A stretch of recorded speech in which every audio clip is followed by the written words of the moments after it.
Bonjour mes amis, hi guys. The other day, Johnny Guitar, our friend, welcomed us to his home and shared with us part of his collection.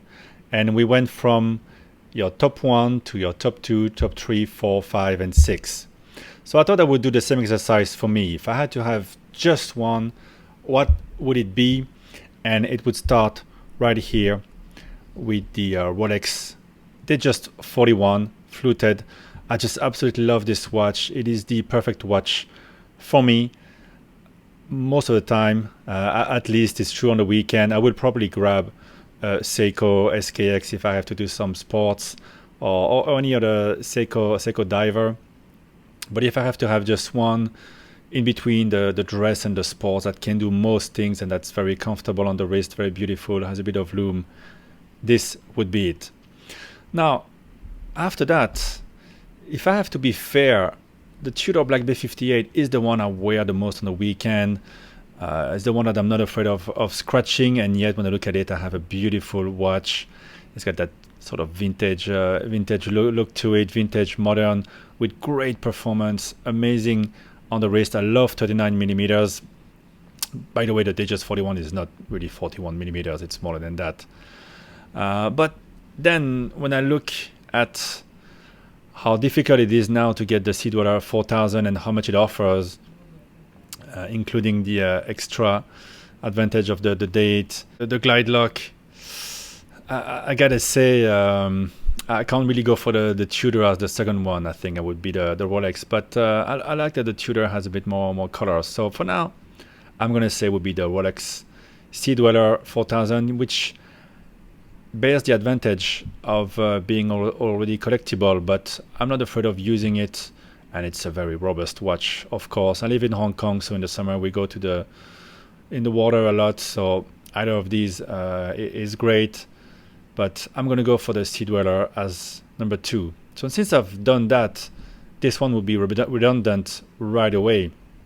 So I think if you go Rolex, next thing you gotta go is Patek, with one of the most beautiful watches ever made by Patek, and it's still practical because it's automatic. Comes on this beautiful leather band and a buckle. I prefer buckles, to be honest, with that amazing sector dial. It is one of the most beautiful creations in the modern times of Patek 5296. I mean, a Rolex, a Patek, you've made it, you know. Don't need to go further than that. So afterwards, maybe something without a date. I love to have a date, so I have three of them. Afterwards, you would go with perhaps a chronograph or something much more simple. When it comes to simple watches, I love these two. Again, now the prices are going higher. It's very hard to get the Rolex, but the Tudor has the advantage of being a diver. I already have a diver, and I really love wearing the Rolex all the time. Any occasion is great, especially at night. I love it. The legibility is amazing, and it has the Easy Link, which I use a lot as well. So, love both. Honestly, the Tudor can be your only watch. If that's the only watch you're gonna buy, it's still amazing. But I'm gonna go for the Explorer. So it's getting very Rolex heavy now. Three Rolex. It's time to slow down a bit. Afterwards, again, you know, these two are in the box, so the Tudor is gonna have to take a back seat. Very sorry, Tudor. I really love you, and I do wear you the most. But now the question here is, what would I keep if I just have four? So I think this is four perfect watches. Add to that, I think Omega. It's a classic to add, and doesn't cost too much. So the classic Moon watch, you know, the new one is out, but this one I get it for 3,200 US full box, and I actually prefer the male connection here. Wears a bit longer on the wrist. I actually prefer this, and I don't really want the coaxial in my watch. Really loving this. My other chronograph here is the Chronomaster, and then, you know, I have the Chronomaster Sport. So now it gets very, very difficult. Should we go for the more practical one, or the more historically sort of romantic one. This one has a lot to offer. Now it gets really, really difficult between these three. Which one am I the most attached to? Which one is hardest to get in the long run? They're all, this is going to get harder to get. This one, too, prices are going to increase. Not so many of them are made, much less than Daytona's. And this is the new kid on the block with an amazing movement, 1/10 of a second, and the date. Really, really, really difficult. I think if you go for a classic collection, you'd want to have the Moon Watch next to your Explorer and your Sea Dweller. But then you have no color in your collection. If you go with this one, you have something very original, and that doesn't break the bank because you have three very expensive pieces. So here it's a great talking piece. But then if you put this one as the fifth watch, you bring a bit of color. You have a very usable chronograph. And it's it's the brand new thing. So let's go for this.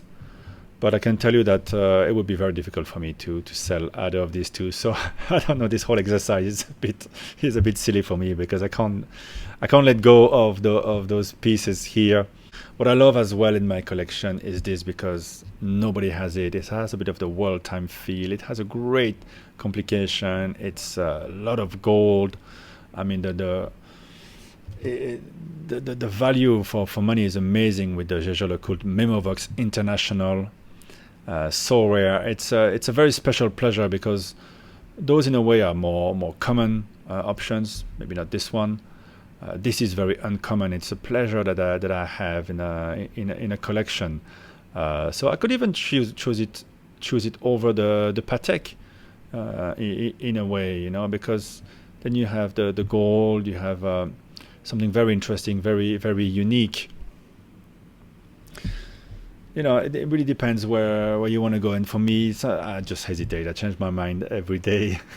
So it's fun. It's fun to do this video. I gotta say, I didn't want to prepare it and overthink too much because I want to give you my real feeling.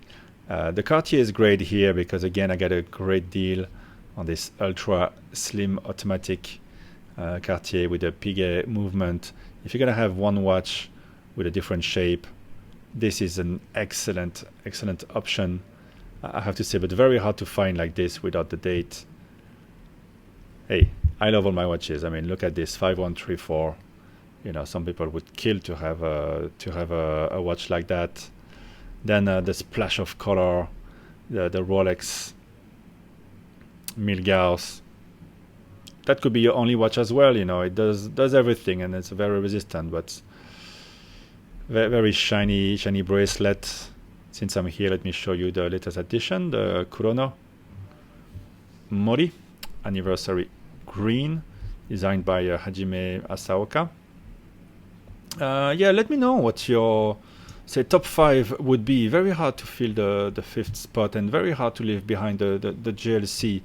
I think if I wanted to be more original, I would put the JLC instead of the Patek, because everybody is just Patek this and Rolex that. So maybe you'd want to have something a bit crazier. You could go for one Rolex, then have the Zenith, which covers so much ground, and a JLC, and then you have something a bit more original, a bit different. So yeah, I'm not answering my own question. I think Johnny Guitar did a much better job. He's a very decisive kind of guy. I appreciate that. I'm a lot more confused. What are we gonna do? Let's put the new kid on the block there. I think it's nice to have a Zenith with an in the box. So there you go, top 5. Ask me in an hour and I will give you a different answer. All right, comments welcome below. Speak to you in the next one, guys. Bye bye.